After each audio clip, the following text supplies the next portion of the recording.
The afternoon sunlight slipped softly through the half-closed curtains, turning the room into a quiet cocoon of golden dust. I had just come home from work, exhausted, the fabric of my blouse clinging to my back. The house was silent, or at least I thought it was. I moved toward the wardrobe, letting my shoulders relax as I unbuttoned the top of my shirt. The air felt cool against my skin, carrying the faint scent of lavender from the freshly washed sheets. I pulled my hair up, trying to shake off the day's tension, and reached for a clean t-shirt folded neatly on the dresser. The door handle gave a tiny click, a sound so small I barely registered it until the door opened halfway. My stepson stood frozen in the doorway, his eyes wide, his face turning red almost instantly.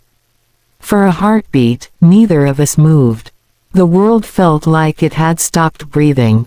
I instinctively grabbed the nearest thing, a sweater hanging on the bedpost, and clutched it against myself, my pulse hammering in my throat. He stammered something, an apology, a few broken words that tumbled over each other, but his voice cracked, barely more than a whisper. His cheeks were flushed, his eyes filled with shock and regret.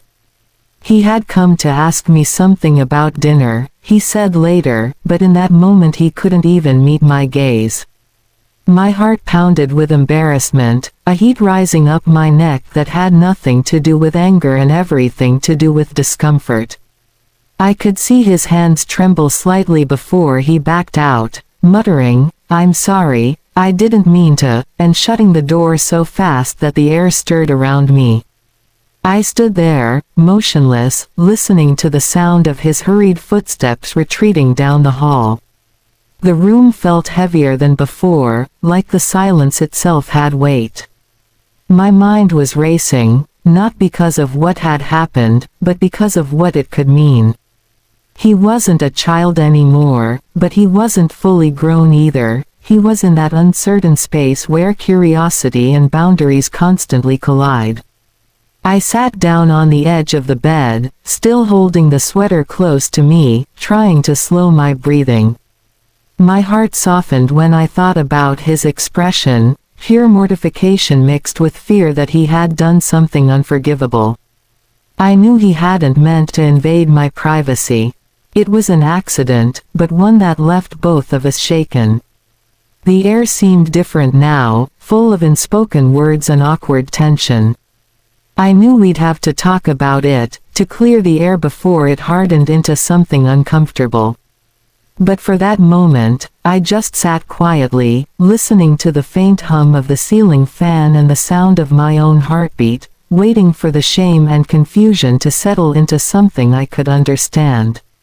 When I finally stepped out of the room later that evening, the house felt unusually quiet. The television was on in the living room, playing softly, but no one was really watching it. My stepson sat at the edge of the couch, shoulders hunched forward, his fingers tapping nervously against his knees. He looked up the moment he heard my footsteps, and our eyes met for a brief second before he quickly looked away, his cheeks still tinted with embarrassment. I hesitated at the doorway, unsure of how to begin. The air between us felt fragile, like one wrong word could shatter it. I could tell he'd been thinking about what happened just as much as I had. There was guilt in his posture, the kind that comes from knowing you've crossed a line you never meant to. I took a slow breath, steadying myself, and sat down across from him. The sound of the clock ticking filled the space between us. He mumbled something under his breath, an apology, again, but it came out so soft it almost disappeared into the air. "It's okay," I said gently, though my voice trembled. "Slightly. I know you didn't mean to walk in." He looked up then, his eyes wide, searching mine for any sign of anger. I saw the fear in them, the fear of being misunderstood, of losing the fragile trust that had taken years to build since I'd become part of this family. I shook my head, offering a small, reassuring smile. It just startled me, that's all. Let's just make sure we knock next time, alright? My tone was calm, but I could feel the emotional weight pressing down on both of us. He nodded, swallowing hard, and the tension in his shoulders eased just a little.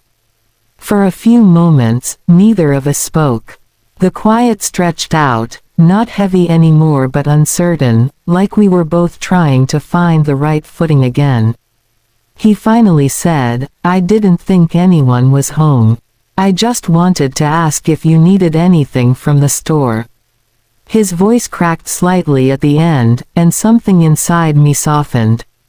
This wasn't a moment of shame, it was one of humanity, of simple mistakes and learning where boundaries lie. I reached out and placed my hand gently over his, just for a second, enough to let him know it was forgiven and forgotten. He exhaled slowly, the tension leaving his body like air escaping a balloon. That night, as I washed the dishes after dinner, I could feel the house returning to its quiet rhythm. He passed behind me to put away a plate, murmuring a soft, "Thank you," almost too low to hear. It wasn't just gratitude, it was relief. The kind of relief that comes from realizing that one mistake doesn't define you, that understanding can mend what discomfort momentarily broke. I caught his reflection in the kitchen window, his posture lighter now, his eyes no longer avoiding mine, and I knew we were okay. Over the next few days, things slowly settled back into their normal rhythm, but a quiet awareness lingered in the background.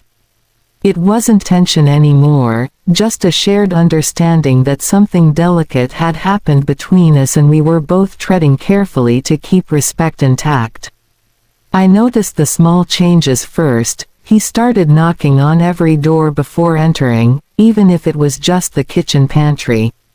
His politeness became almost exaggerated, but I could tell it came from a genuine place of remorse and thoughtfulness. I responded in kind, speaking softly, being mindful not to let the awkwardness return. Yet, beneath all of that, there was something quietly tender about how both of us were learning to rebuild comfort, to remind each other that home was still a safe place. One evening, we found ourselves in the living room again. The rain was falling softly outside, a slow rhythm against the windows that made everything feel peaceful. He was helping me fold laundry, a small, ordinary thing that somehow carried a sense of healing. The conversation started lightly, about school and his upcoming exams, but then he paused, his hands tightening slightly around a towel. "I really didn't mean to make you uncomfortable that day," he said quietly, not looking up.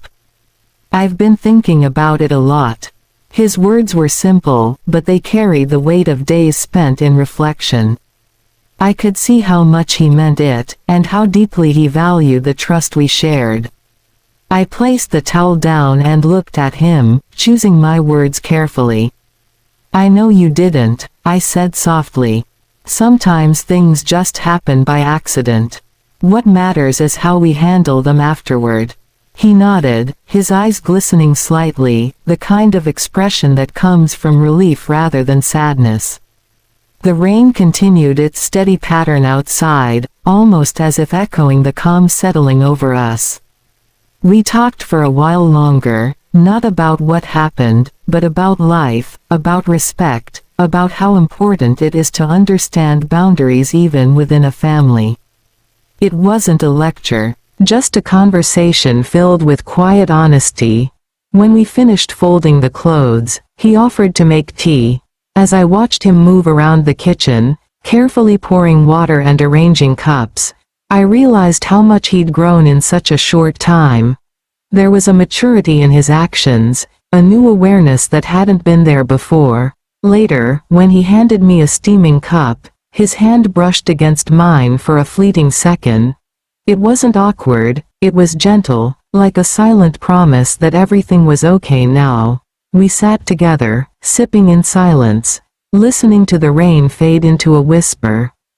The moment was small but meaningful, A fragile piece of peace we'd both earned by facing an uncomfortable truth with kindness and understanding. And in that stillness, it felt like something deeper than words had been restored.